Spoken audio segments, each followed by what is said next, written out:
Thank you so much for 600 subs. It means the world to me. I am so happy. I am just so excited. I can't wait to celebrate this milestone. And to celebrate, we're gonna do a live stream because that was the poll response. Everyone wanted a live stream, or at least the majority of you. And the second choice was a commentary on a video. So this video is going to be commentary on The Exorcist. I just watched it again, probably for the 100th time. And the live stream will be Saturday, 11 a.m. to 10 p.m. We're gonna do an 11-hour live stream. I know this sounds absolutely crazy, and it probably is, and I may never do it again, but I'm going to try my best to do it Saturday, and I'm so excited because I want to watch a marathon of Nightmare on Elm Street. So we're gonna do a marathon of Nightmare on Elm Street. I didn't figure out a way to get around the copyright, so I figured that we can just chat about the series and people can choose to watch on their own and we could time it at the same time, or we can just, be in the chat, talk horror, which we did last time, and actually the movie was kind of secondary. But also it was like a great place of just fun and excitement. So that is the plan, 11-hour live stream this Saturday, and that is the 25th. So the 25th, I can't wait. On my Instagram, I'll do an Ask Me Anything. I do it on weekends and Wednesdays. So feel free to go check over there on the gram. And yeah, so thinking about The Exorcist, it's actually a movie that I think a lot of people would watch it and be scared, but something that really stands out to me in the movie is this idea that it's actually about unconditional love. And I'll get into a little bit about that, but it's so iconic. There people say that it's based on a true story of a boy um in the 1900s who was possessed and he didn't remember it. He had around 20 exorcisms. It came out in 2021 after that it was him. But anyway, you could look up the lore. The person who wrote it fictionalized it, but it was inspired by this. And they actually pulled together a bunch of different pieces to make the novel, which turned into the screenplay, which turned into the movie. And yeah, so I want to share with you why this movie really increases my faith. So I went to an all-girls Catholic high school. I went to a college and the university and grad school at Fordham University, which my dad is a fan of my channel, and my dad had had to make me promise that I would mention that two of the scenes in The Exorcist were filmed at Fordham University, because he used to work there, and he always brings up that The Exorcist was filmed at Fordham. The stairs and when the priest is in his living quarters, which is the dorm room, I think in Martyrs. But yeah, I had to give that shout out to my dad. I'm sure he's watching, so thanks for watching, Dad. Yeah, and I think a lot of what's going to come from this is this idea of faith-based stories. So we're going to get deep into the story. So Father Merrin in The Exorcist, has this quote: "I think the point is to make us despair, to see ourselves as animal and ugly, to reject the possibility that God could love us." So this story really makes me think of this idea of parental unconditional love. And you see it in Reagan's parents, her absent father who really doesn't know what's going on, and he doesn't even remember her birthday, and her mother who just is unconditionally loving. And I think this is something that is really pronounced.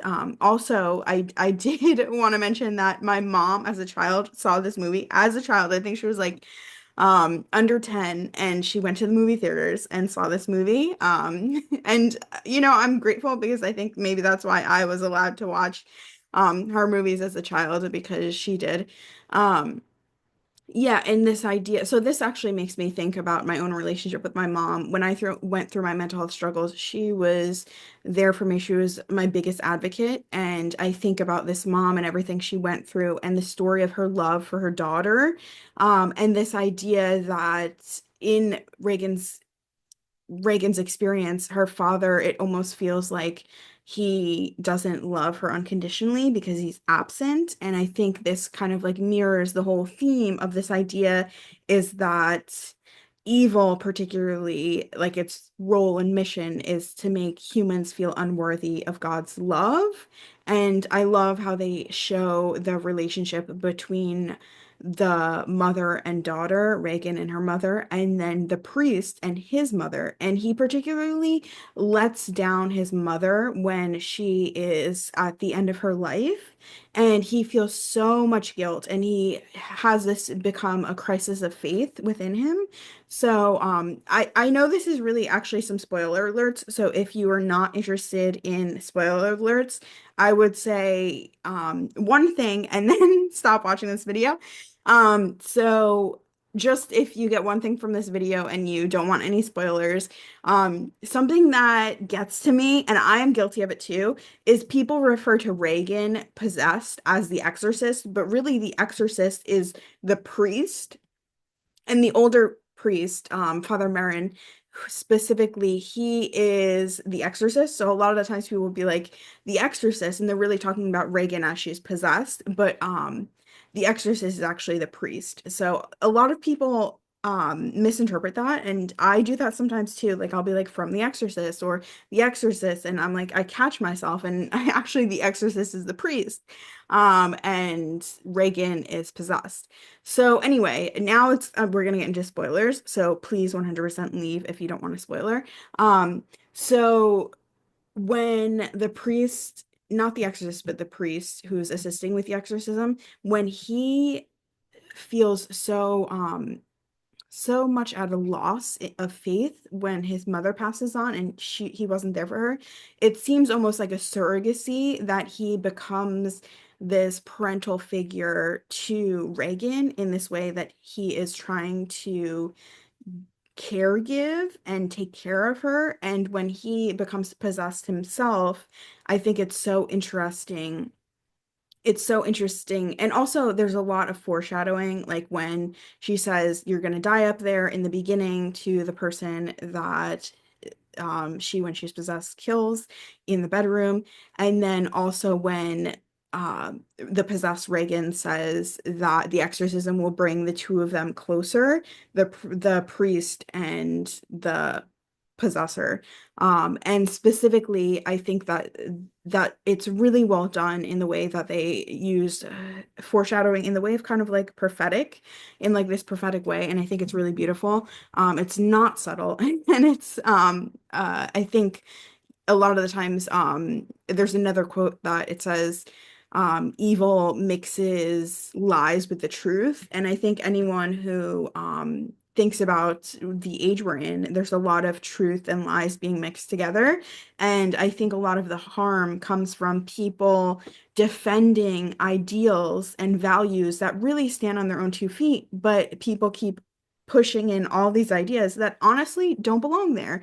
And I think an example of this is like the idea that a lot of the times when politicians write bills, um, they write in a lot of things that actually aren't necessary, and it'll have like one idea of the bill, but then it'll be like, and all these other things are going to be passed at the same time, and the bill has all of these different things. And you see this a lot, and the idea that so many things are passed along because it's kind of like curtailed on a good idea, and something like a lot of like harmful rhetoric is passed along on the idea of beautiful values and beautiful ideals. And I think it's really important to recognize that we have to think of this idea that all humans are worthy. And I always think of this movie as being something that always reminds me of this idea that no matter how unworthy we feel of love, in any relationship or God's love, that this idea that we are worthy and that the only kind of like threat of evil is this idea of us feeling unworthy. And how do we behave when we feel unworthy? I had someone say to me that they implied that I was unworthy of 3,000 followers on Twitter at the time.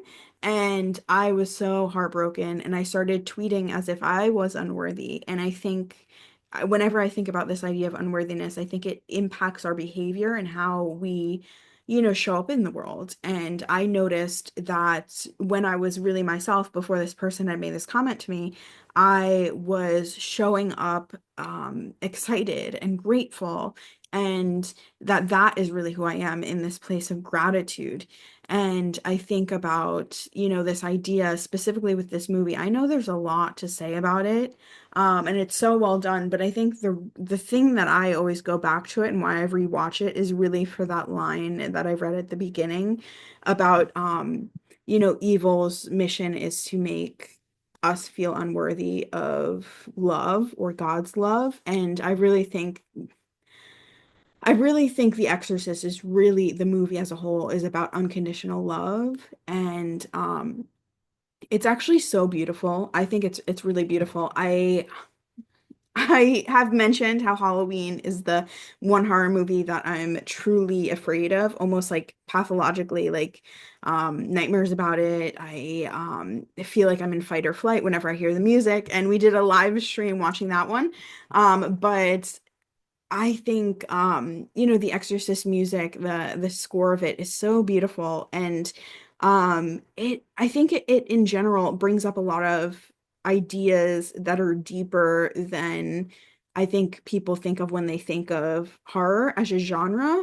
And something I've always loved about horror is that you learn so much without feeling like you learned anything. And this idea that you're not being lectured to in horror movies, but they will like subconsciously, like show you these ideas. And like, I think a lot of movies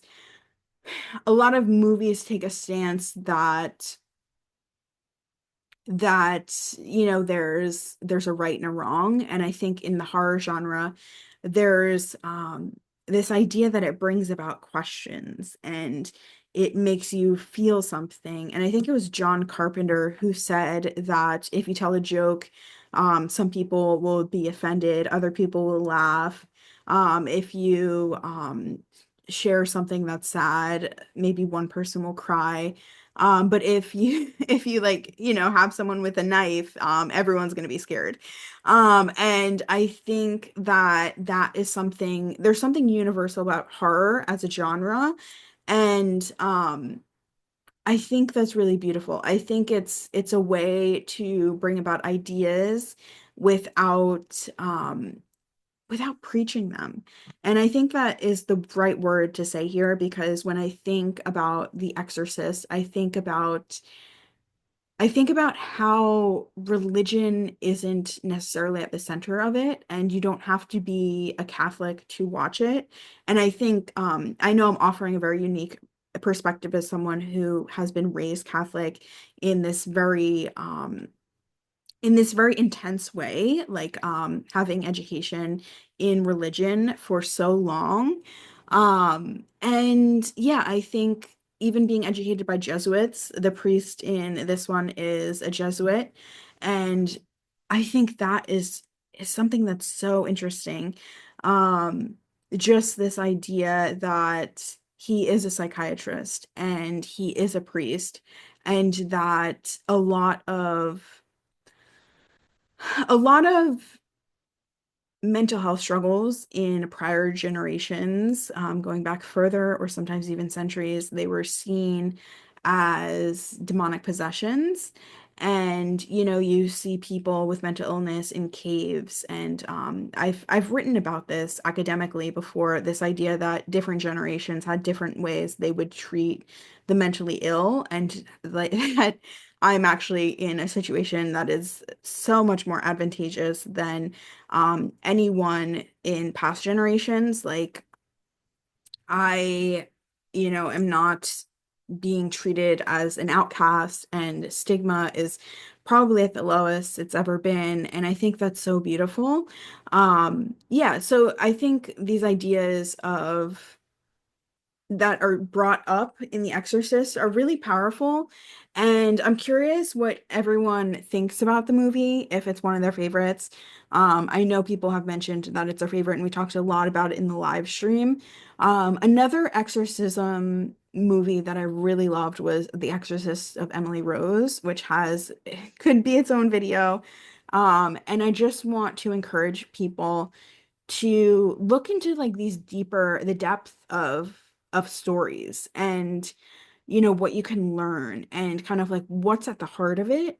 And something that I think is so interesting, when people see a lot of the work I do with like heartfelt creatives and things like that, they don't understand how it is connected to horror. But I think a lot of my ability to even analyze or conceptualize insight came from a childhood of being exposed to mature ideas in the horror genre, and being exposed so young to mature ideas. And I think I wouldn't advise it because because I wouldn't advise it, but I do think that that really helped me with empathy and understanding and insight that I think is unique. And I think kind of like the ability of having heart and being heartfelt and loving horror isn't in opposition. Um, and yeah, I've mentioned this before, but so many of the horror poets I've interviewed have some of the most beautiful things to say about kindness. And I think there's something that is so heartfelt universally with horror. Um, and I think you uniquely get to see so many topics without feeling like you're absorbing so many topics. And that's something I love.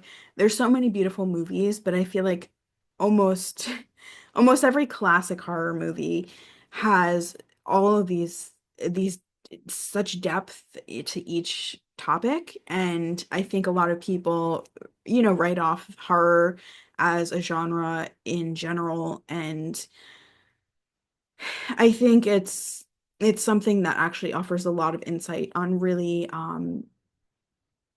topics that really have a depth to them. So anyway, Nightmare on Elm Street will be this weekend. I'm gonna try to post it. So comment comment if you are coming, and it would be awesome to see you there. Obviously, it's going to be 11 hours, so if you are available for only a short period of time, like pop in, say hi. I'm going to be watching Nightmare on Elm Street. I haven't worked out the math yet, so I'm not sure if I'm gonna have to put other things in there, or if that's not a long enough timeline. So I will be doing the math between now and Saturday, or I'll just show up and we'll just play it by ear. I think I think that this is really it's just such a joy. I'm gonna have such a good time. I'm having such a good time.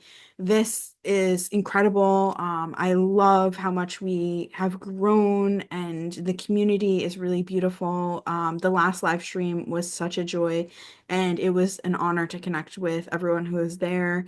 I'm loving all of the comments, and I'm so grateful for all the messages. Again, Instagram is the best platform to reach me. And thank you so much. Don't forget to comment, like, subscribe. If you have someone in your life that loves horror, please tell them about us. I am so grateful for this community, and it is such an honor to be a part of it and to be creating for you. So thank you so much. I can't wait to see you at the live stream. And I hope that you comment specifically the surprising things about horror that has brought you insight and depth. Um, and which movies they were, or which books, because I think that's really powerful. And I think horror is a vehicle for deeper topics, and that's the thing I've always loved about it. Thank you so much. Thank you for 600. What an amazing milestone.